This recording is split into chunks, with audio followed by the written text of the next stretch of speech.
त्यसमा अब immune mediated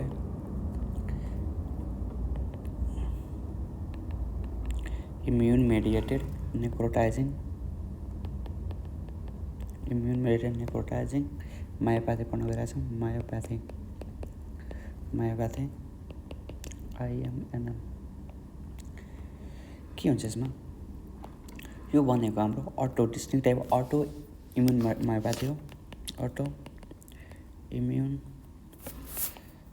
मायोप्याथी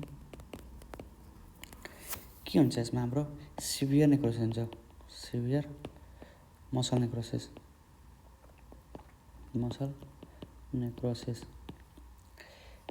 with minimal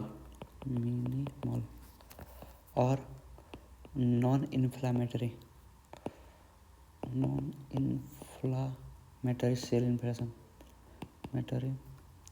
cell infiltration हुँदैन।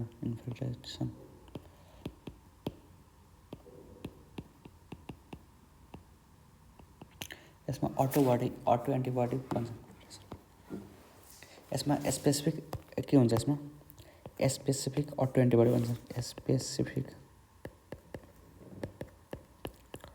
Auto antibody commonly link with the statin. कसँग link हुन्छ? Statin exposures.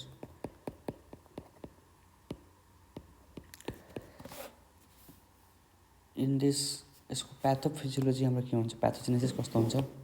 प्याथोजेनेसिस हेर्दाखेरि कसरी यो डेभलप हुन्छ भने प्याथोजेनेसिस के हुन्छ कि यो यसमा हाम्रो डाइरेक्ट इम्युन एट्याक हुन्छ। कसमा? मसल फाइबर्समा। यो हाम्रो just imagine this is a muscle, there is fascicles and there is muscle fibers. This is muscle fiber or muscle cell. यसमा हाम्रो एट्याक हुन्छ, इम्युन एट्याक हुन्छ। अनि जसले गर्दाखेरि यसको नेक्रोसिस हुन्छ। के को नेक्रोसिस हुन्छ? मसल फाइबरको necrosis.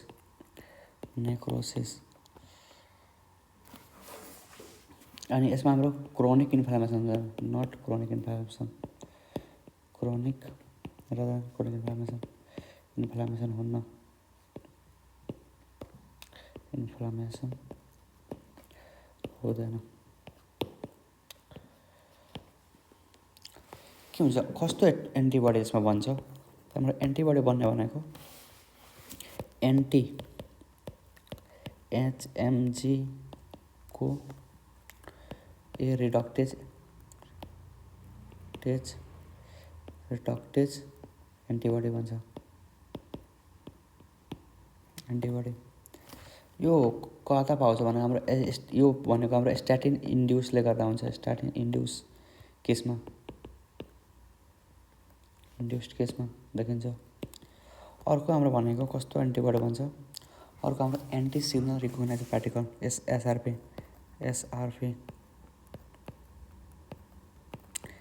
Anti signal recognition particle antibody बन्छ यसमा। यसले गर्दाखेरि हाम्रो ऱ्यापिड प्रोग्रेसिभ अफ डिजिज हुन्छ। ऱ्यापिडली डिजिज प्रोग्रेसन हुन्छ।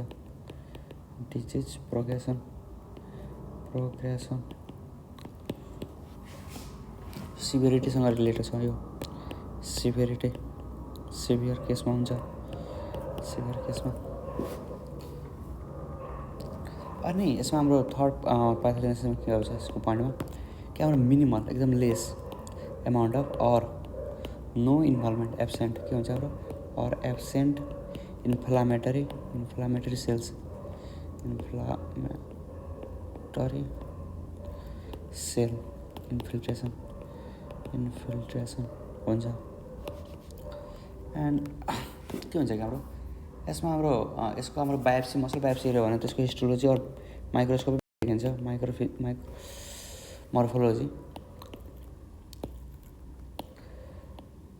मर्फोलोजी और हिस्टोलोजी के देखिन्छ कि हाम्रो प्रोमिनेन्ट के हुन्छ? Prominent muscle fiber necrosis region छन्। मसल फाइबर्सको रिजेनेरेसन एन्ड फाइब्रोसिस भइरहेछ एन्ड फाइबर नेक्रोसिस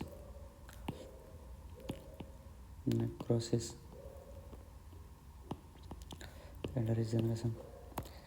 अनि यसमा के हुन्छ कि हाम्रो पोलिमायोसाइटिस जस्तो यसमा हाम्रो एब्सेन्ट अफ इन्फ्लामेसन हुन्छ एन्ड यसमा हाम्रो डर्माटोसाइन्सिन हुँदैन किनभने स्किनको इन्भल्भमेन्ट हुँदैन एन्ड देयर इज सिग्निफिकेन्ट हाम्रो CD8 एन्ड टी सेलको इन्भल्भमेन्ट हुँदैन, टी सेलको इन्फिल्ट्रेसन हुँदैन।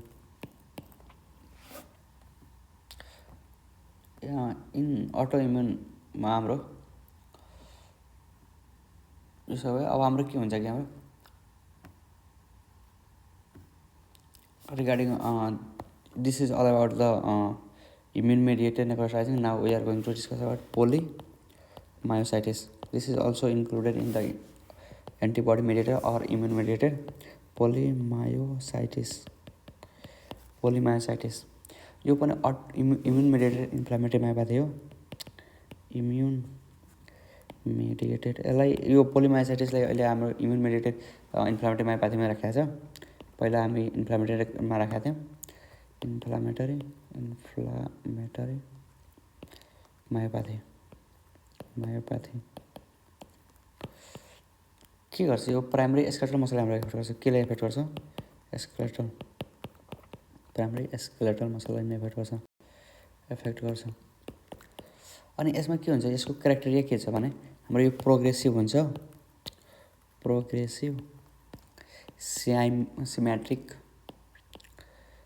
सिमेट्रिक प्रक्सिमल हाम्रो के हुन्छ प्रक्सिमल मसलको इन्भल्भमेन्ट हुन्छ, मसल विकनेस। अनि यसमा यो हाम्रो यो जुन हाम्रो पोलिमायोसाइटिस छ यो डिफर फ्रम केबाट डर्माटोमायोसाइटिसबाट कसरी छ भने यसमा हाम्रो डर्माटोमायोसाइटिसमा स्किनको इन्भल्भमेन्ट हुन्छ तर हाम्रो पोलिमायोसाइटिसमा स्किनको इन्भल्भमेन्ट हुँदैन,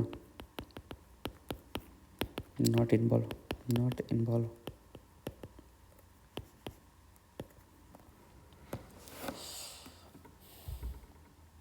अब यसको प्याथोजेनेसिस हामी गरेका छौँ हेर्नु।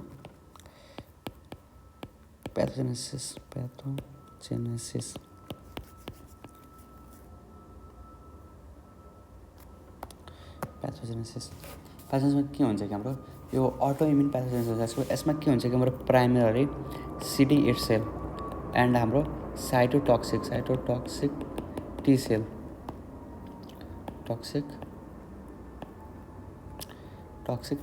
सेल के गर्छ यिनीहरूले एट्याक गर्छन् केमा हाम्रो मसल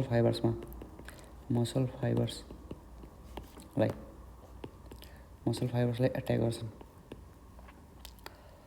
अनि के गर्छ मसल यो डाइरेक्ट हाम्रो यसमा के हुन्छ कि मसलको इन्जुरी हुन्छ। मसल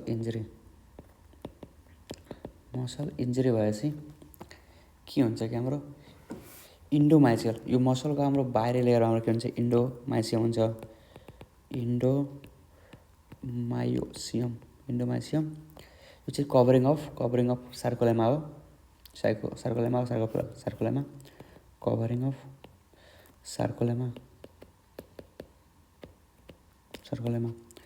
अनि यसको हाम्रो के हुन्छ इन्फ्लामेसन हुन्छ। अब के भयो यसको इन्फ्लामेसन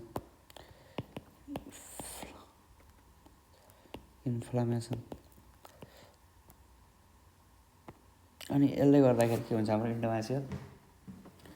अनि यसमा हाम्रो भास्कुलर इन्भल्भमेन्ट हुँदैन। के हुन्छ यसमा हाम्रो एन्ड नट भास्कुलर मतलब हाम्रो ब्लड भेसलहरूको इन्भल्भमेन्ट हुँदैन, नट ब्लड भेसल्स इन्भल्भड।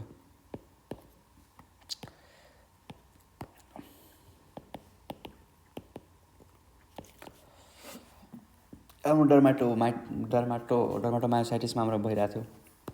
यसमा हाम्रो पेरिफेसिकुलर अट्रोफी पनि हुँदैन जस्तो हाम्रो डर्माटोमायोसाइटिसमा भइरहेको थियो। अनि यसमा इन्क्रिज हाम्रो MSH1 के हुन्छ इन्क्रिज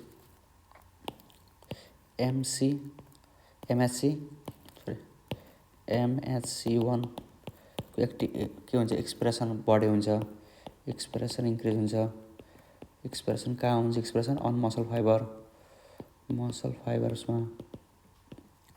फाइबर्समा अनि जसले गर्दाखेरि हाम्रो इम्युन एट्याक भइरहेको हुन्छ इम्युन एट्याक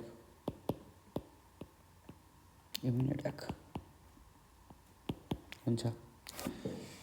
यसको हाम्रो माइक्रोस्कोपी हेऱ्यो भने मोर्फोलोजी हिस्टोलोजी हेऱ्यो भने मोर्फोलोजी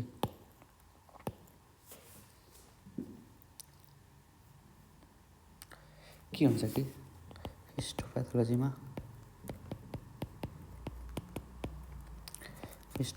हाम्रो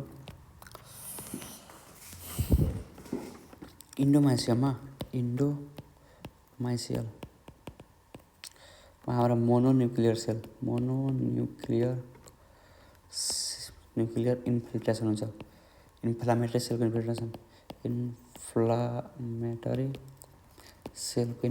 इन्फिल्ट्रेसन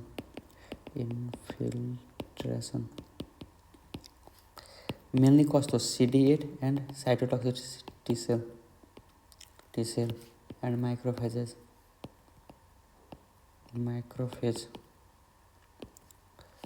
हुन्छ। त्यही भएर यो हाम्रो अनि यसले गर्दाखेरि के हुन्छ कि हाम्रो डाइरेक्ट सिलिमिनेट साइटोटक्सिक हुन्छ जसले गर्दाखेरि डिजेनेरेसन अफ के हुन्छ हाम्रो डिजेनेरेसन पहिला के हुन्छ हाम्रो डिजेनेरेसन हुन्छ डिजेनेरेटिङ नेक्रोटिक रिजेनेरेटिङ भइरहेको छ रिजेनेरेटिङ एन्ड अट्रोफिक फाइबर्स भन्छ कस्तो अट्रोफिक फाइबर्स अनि यसले गर्दाखेरि हाम्रो ऱ्यान्डम प्याची डिस्ट्रिब्युसन देखिन्छ डिस्ट्रिब्युसन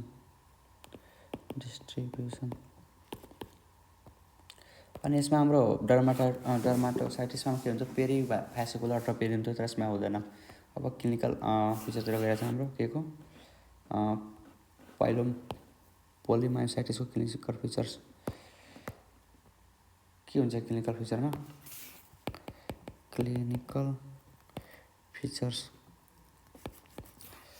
यसमा के हुन्छ यसमा सिमेट्रिक हुन्छ symmetric progressive proximal muscle weakness जस्तै हाम्रो हिप एन्ड सोल्डर हाम्रो अघि जस्तै difficulty in climbing and rising चेयरमा हुन्छ अब्जेक्टलाई लिफ्टिङमा प्रब्लम हुन्छ लिफ्टिङको अब्जेक्ट यसमा स्किन कलर हुन्छ no skin involvement differ from डर्माटोस यसले गर्दाखेरि डिफर हुन्छ केबाट डर्माटोमायोसाइटिसबाट। अर्को यसमा डिस्फेजिया हुनसक्छ डिस्फेजिया यो भनेको हाम्रो डिफिकल्टी इन स्वालोइङ प्रब्लम आउँछ अनि यो अदर अटोइम्युन डिजिजसँग पनि एसोसिएट हुन्छ जस्तै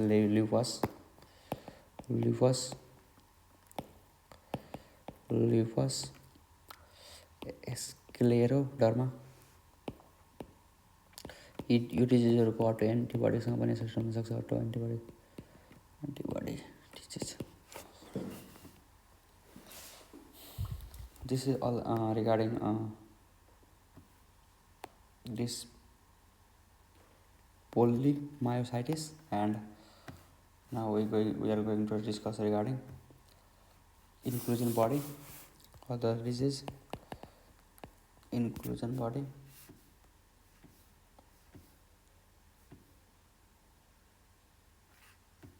inclusion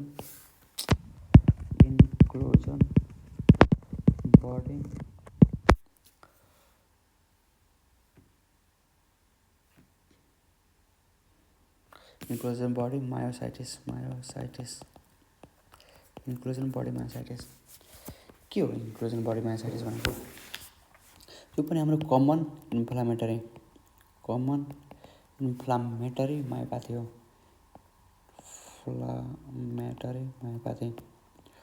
मायोप्याथी जुन चाहिँ हाम्रो अडल्टमा म्याक्सिमम हुने गर्छ। अडल्ट कति ओभर 50 अनि यसमा युनिक कुरा के छ भने यो बोथ इन्फ्लामेटरी पनि हुन्छ, बोथ हुन्छ, यो both inflammatory and degenerative muscle disease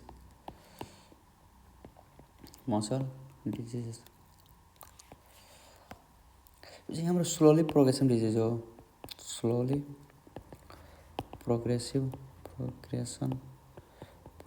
disease, slowly progressive हुन्छ यसको।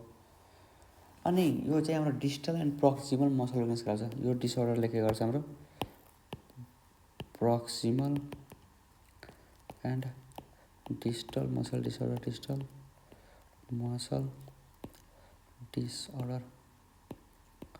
गराउँछ।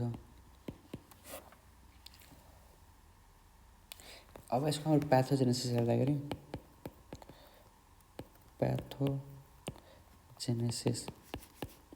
यसको प्याथोजेनेसिस हेर्दाखेरि के देखिन्छ कि एक्ज्याक्ट आइबिएमको हाम्रो इन्क्लुजन बडी मायोसाइटिसको हाम्रो आइबिएमको हाम्रो मेकानिजम अनक्लियर छ, प्याथोजेनेसिस अनक्लियर छ। तर विश्वास के गरिन्छ दुईवटा थ्योरीमा, कुन दुईवटा थ्योरी छ भने auto antibody hypothesis and then another one is degenerative hypothesis. Degenerative hypothesis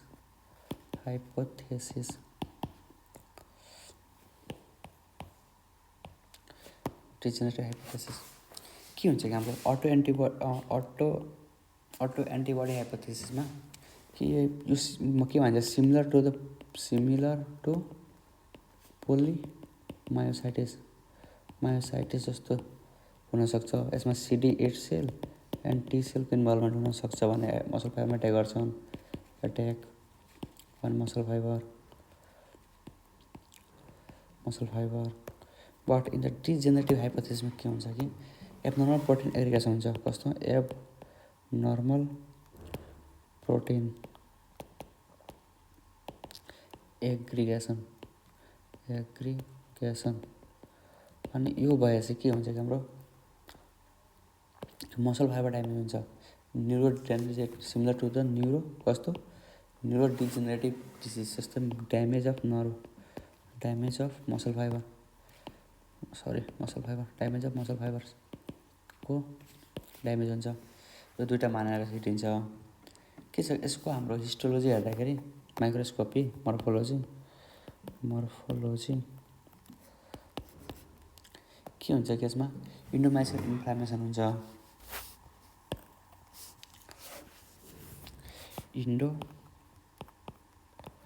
मायोसियल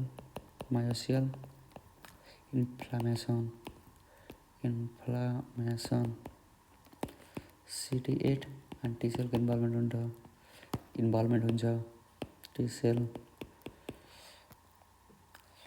त्यसपछि हाम्रो MHC1 को ओभर एक्सप्रेसन भएपछि मसल फाइबर ड्यामेज हुन्छ। एन्ड अर्को मायोफाइबर्सको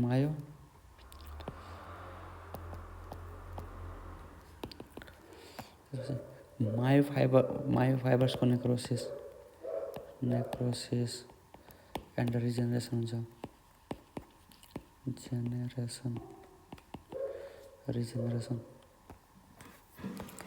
अनि हाम्रो युनिक पनि हुन्छ। के हुन्छ हाम्रो यो मर्फोलोजी एउटा यो हाम्रो केसँग रिलेटेड इन्फ्लामेसन यो चाहिँ हाम्रो पुरै इन्फ्लामेसनसँग रिलेटेड भयो। अब हाम्रो अर्को पनि एउटा मर्फोलोजी देखिन्छ, युनिक मर्फोलोजी। त्यसमा के हुन्छ हाम्रो युनिक के भन्छ त्यसलाई युनिक आइबिएम फिचर्स जुन चाहिँ हाम्रो पिएम एन्ड डिएममा देखिँदैन, पोलिमायोसाइटिसमा एन्ड डर्माटोमायोसाइटिसमा देखिँदैन।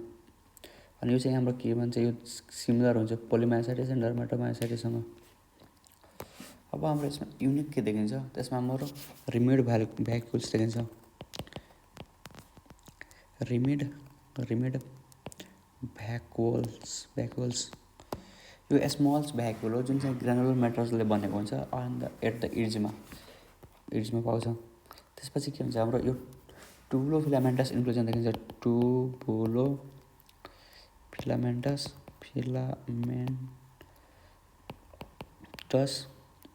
इन्क्लुजन केमा देखिन्छ? इलेक्ट्रोन माइक्रोस्कोपीमा। Another one is abnormal protein aggregation देखिन्छ। एबनर्मल प्रोटिन एग्रिगेट भएर बसेको हुन्छ। एग्रिगेट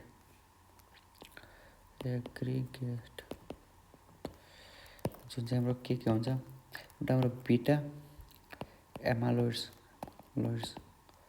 अलाइमाटिजमा देखिन्छ। अनदर चाहिँ TDP 43 यो केसँग ALS लिङ्क हुन्छ। देन अनदर वान इज युबिक्युटिन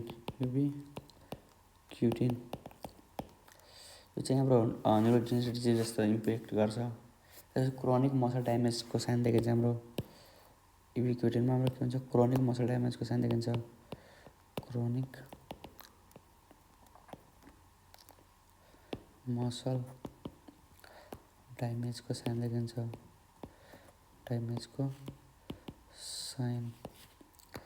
यसमा के हुन्छ? हाम्रो फाइब्रोसिस एन्ड फ्याटी रिप्लेसमेन्ट हुन्छ। फ्याटी रिप्लेसमेन्ट देखिन्छ। दिस इज रिगार्डिङ हाम्रो के भन्छ IBM इन्क्लुजन बडी मायोसाइटिस। यसमा हाम्रो क्लिनिकल फिचर पनि सिमिलर नै हुन्छ। स्लोली प्रोग्रेसिभ मसल डिजिज हो जुन चाहिँ सिमेट्रिक इन्भल्भमेन्ट हुन्छ। यसमा असिमेट्रिकल इन्भल्भमेन्ट हुन्छ। अदरमा चाहिँ हाम्रो सिस्टम सिमेट्रिकल थियो, त्यसमा असिमेट्रिकल भयो। देन हाम्रो के हुन्छ? प्रक्सिमल एन्ड डिस्टल मसल हुन्छ, स्पेसली क्वाड्रिसेप्स मसल एन्ड थाइको हाम्रो मसल हुन्छ यो थाई मसल्स क्वाड्रिसेप्स। एन्ड त्यसले गर्दाखेरि हाम्रो चेयरबाट उठ्न गाह्रो हुन्छ, राइजिङ फ्रम द चेयर। अनि त्यसपछि हाम्रो फिङ्गर फ्लेक्चर मसलहरू पनि ड्यामेज हुन्छन्। फिङ्गर फ्लेक्चर मसल ग्रिप्स गर्नमा विकनेस आउँछ। विकनेसले गर्दाखेरि डिस्फेजिया भइहाल्यो हाम्रो। माइल्ड एलिभेटेड क्रियाटिन काइनेसिसमा हुन्छ एन्ड नन स्किन इन्भल्भमेन्टेजमा हुन्छ।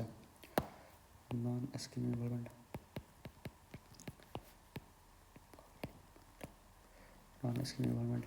This is all about the Robbins, and at the end we are going to discuss regarding the difference between the these type of 3 diseases.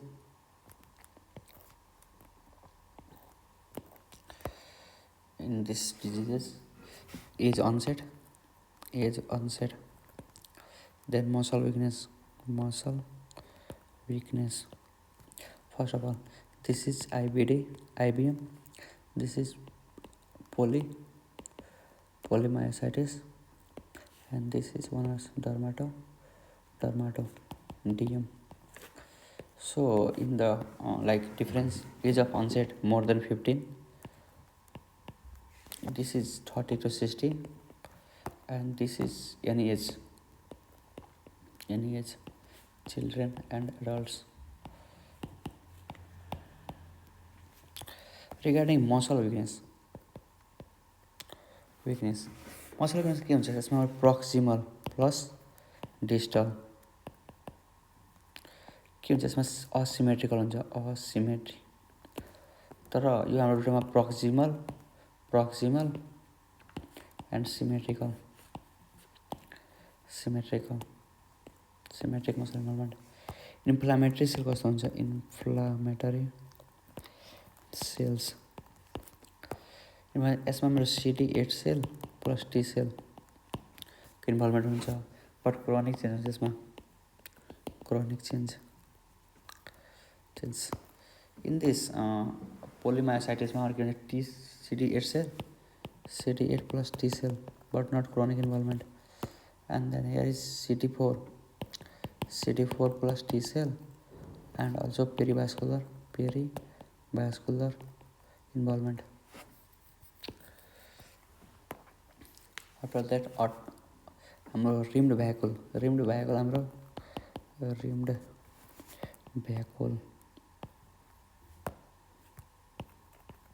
भ्याकुल्स present हुन्छ, यो दुइटामा absent हुन्छ। Then हाम्रो auto antibodies, skin involvement यसमा हुँदैन। हाम्रो polymerase त हाम्रो डर्माटोमायोसाइटिसमा हुन्छ। अर्को हाम्रो क्रिएटिन काइनेज, सिके लेभल के हुन्छ हाम्रो माइल्डली एलिभेटेड, यसमा मार्कली एलिभेटेड।